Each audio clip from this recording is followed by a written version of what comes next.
She walked into the shelter looking for a normal cat.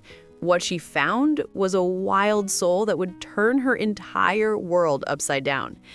The adoption counselor hesitated when Sarah pointed at the cage in the corner. "That one? Ma'am, I have to be honest with you. That's not your typical house cat. That's a Bengal. They're different." Different. That's the word everyone kept using. Different energy, different needs, different personality. As if different was supposed to scare her away. But Sarah wasn't looking for typical. She'd spent the last 3 years living a typical life. Typical job, typical apartment, typical routine. Wake up, work, sleep, repeat. She was drowning in typical, and she didn't even realize it until she looked into those wild green eyes staring back at her from behind the bars. The cat's coat was mesmerizing. Rosettes and spots like a miniature leopard, muscles rippling under sleek fur, moving with a grace that didn't belong in a concrete shelter. But it was the eyes that got her.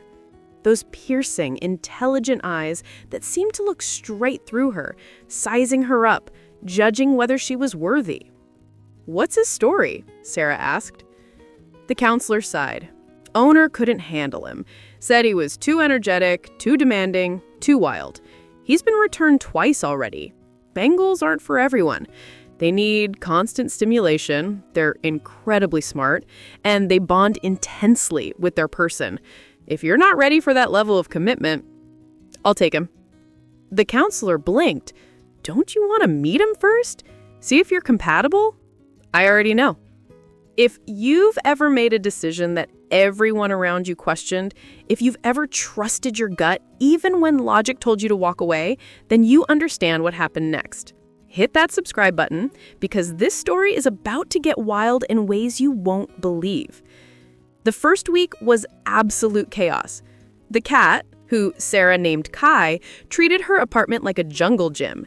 He climbed the curtains at 3 a.m. He knocked every single item off her shelves, one by one, while maintaining eye contact. He howled at the walls. He ran laps around the living room at full speed, bouncing off furniture like a furry pinball. Sarah's friends told her to return him. "It's not too late," they said. "This cat is obviously too much for you." But Sarah saw something they didn't. Beneath all that energy, all that chaos, Kai wasn't being destructive. He was being desperate.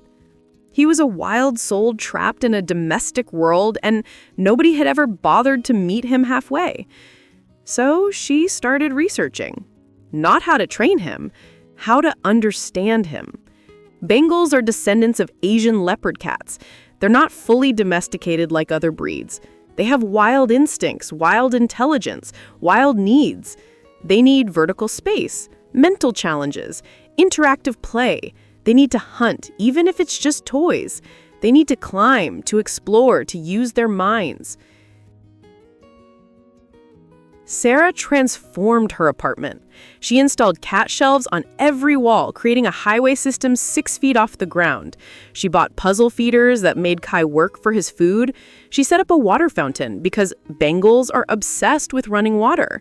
She spent an hour every night playing with him, letting him hunt feather toys until he was exhausted. And slowly, everything changed. Kai stopped destroying things, not because he was trained, but because he was fulfilled. He still had wild energy, but now he had outlets.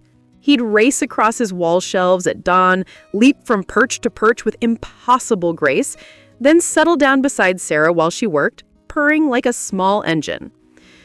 But here's where it gets interesting. The more Sarah adapted to Kai's needs, the more she realized she'd been living the same way he had been, trapped, unfulfilled, going through the motions that didn't match who she really was. She'd always wanted to be a wildlife photographer, but she'd taken a corporate job because it was safe, practical, typical. She'd stopped traveling because it was inconvenient. She'd stopped taking risks because failure was scary.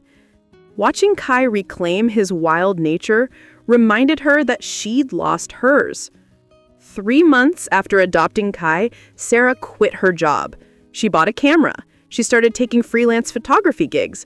She traveled to national parks on weekends, capturing wildlife, pushing herself to see the world through fresh eyes.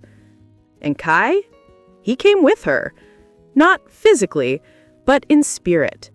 Every time she hesitated, every time fear crept in, she thought about those green eyes in the shelter, about a cat that everyone said was too wild, too different, too much. Here's the thing that nobody tells you about rescue animals. Yes, you save them, but if you're paying attention, if you're open to it, they save you right back. One night, about 6 months in, Sarah was editing photos at her desk. Kai was stretched across her keyboard, as usual, his spotted body draped over the spacebar, making it impossible to work. "Kai, move," she said, gently pushing him aside. He looked at her with those knowing eyes, yawned, and stretched even further across the keyboard. Sarah laughed, a real laugh, the kind she hadn't heard from herself in years. That's when she realized it. She wasn't the same person who'd walked into that shelter 6 months ago. That person had been sleepwalking through life. This person was awake. People ask her all the time if she regrets adopting a Bengal, if it's worth the energy, the commitment, the constant activity. She just points to the photos on her wall, her work, the life she's built, the version of herself she'd forgotten existed. "He's not a pet," she says. "He's a reminder that being wild isn't something to tame, it's something to honor." Kai jumps onto her lap, purring, his rosettes catching the light, his eyes half closed in contentment. But there's still that spark in them, that wildness that will never fully disappear. And Sarah wouldn't want it any other way. But here's what keeps her up sometimes. What if she had listened to everyone else? What if she had played it safe? Chosen the easy cat, the one that wouldn't challenge her, wouldn't push her, wouldn't force her to become more? Would she still be sitting in that corporate cubicle, wondering why life felt so empty? Or worse, would Kai still be sitting in that shelter, returned again and again, until someone decided he was unadoptable, until that wild spark in his eyes finally went out? Some souls are meant to stay wild. The question is, are you brave enough to go wild with them?